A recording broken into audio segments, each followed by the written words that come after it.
So indexes can dramatically improve the performance of our queries, but too much of a good thing can be a bad thing. So as you work with indexes, you need to watch for duplicate and redundant indexes. Duplicate indexes are indexes on the same set of columns in the same order, like ABC and ABC. The problem is that MySQL doesn't stop you from creating these duplicate indexes.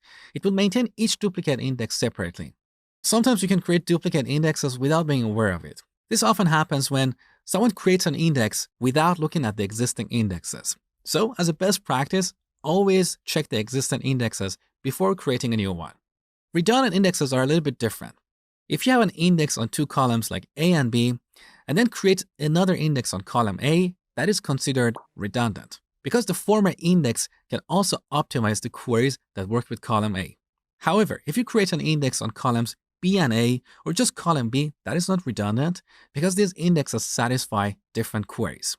Again, redundant indexes appear when someone creates a new index without looking at the existing indexes. So always, before creating a new index, look at the existing indexes and see if there is an index that you can extend.